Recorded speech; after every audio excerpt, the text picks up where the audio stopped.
Hello, in today's cosplay tutorial video, we're going to be finishing the costume for Jester from Critical Role, and stay tuned for the end for a reveal.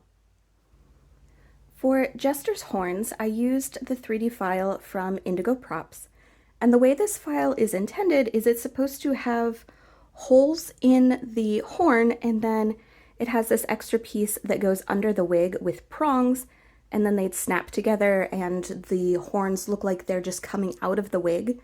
But I don't know if my printer was having trouble or what, but these pieces didn't line up for me. So I decided to attach them to a headband. And to do that, since it had the holes in the horns, I took some aluminum wire, put the wire across the headband and into the holes, hot glued it in place, and then added some ribbon over it to really make sure it was in there, since these horns are kind of heavy. And then since I was using a headband, I wanted it to match my wig. So before attaching the horns, I just took the same blue velvet ribbon that I used for the sleeves of her dress and just wrapped it around the headband and hot glued it into place, since it was a fairly close color match to the wig I was using. Technically, this file is for her level 10 outfit, and it came with these little horn earring attachment pieces, so I printed out just one of those since she has this dangly bit from one of her horns. And then I attached some chain to it, attached this metal tassel that just came off of a chain that I found in the Joann's jewelry bead section. And then since I don't have pierced ears, I attached it to a clip-on earring. For her opposite earring, I just took another one of those clip-on earring bases and attached another one of the tassels. The wig I used for Jester is the character wig from the Five Wits wigs.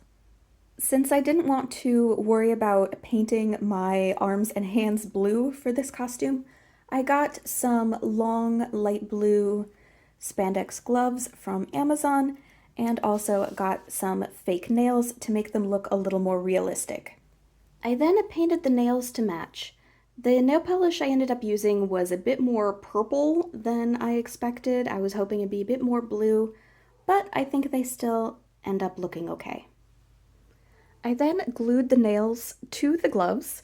To be honest, I still wasn't happy with how it turned out, so I ended up painting my hands anyways, but it was still a good learning experience. What I would do differently would be to get gloves that are listed as seamless, so there's not as many lines on them. Also, instead of having the nails be where my nails are when my hand is in the glove, I would have them be a little bit farther forward so there wouldn't be as much obvious glove poking out from in front of them.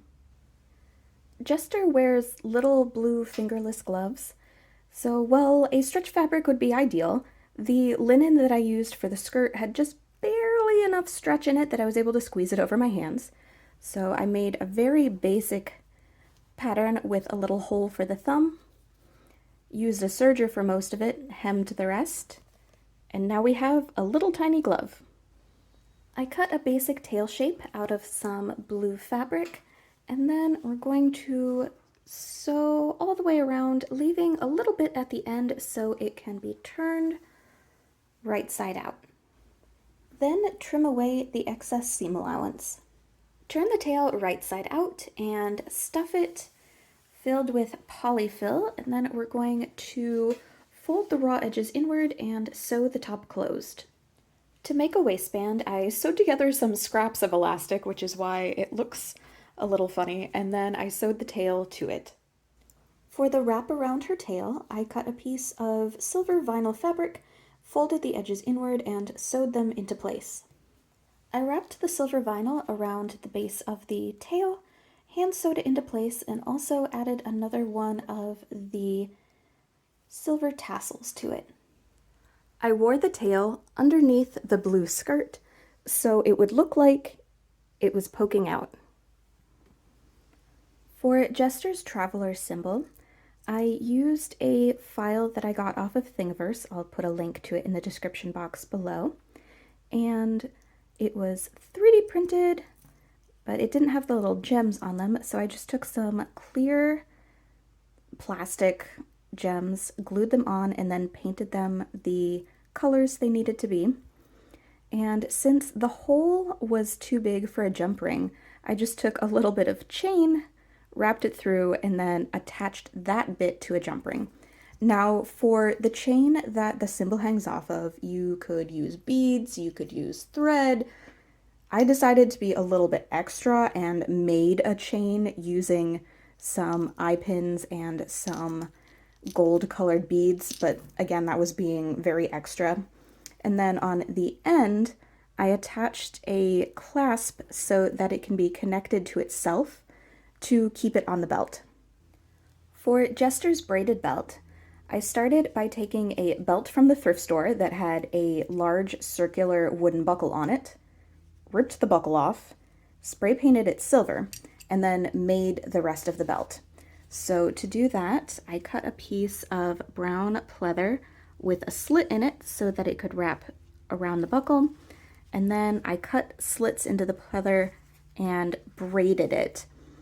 Then I sewed down the middle of it to keep the braiding in place, and then afterwards I took some red and purple ribbon and then just threaded it through the braiding to get that effect. Then to cap off the end of the belt, I used more of the brown pleather, sewed it to the end of the braid, and painted it silver. For the dangly belt bit, I cut a piece of the pleather that was slightly pointed at the end, hemmed it, folded the top, sewed it in place, and then I painted on the diamond pattern.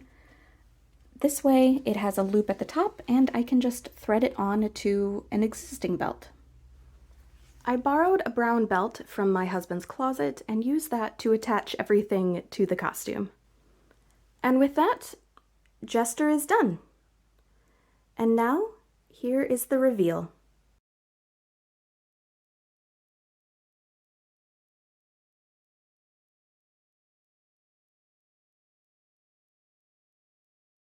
Overall, I'm pretty happy with how this costume turned out when everything is all together.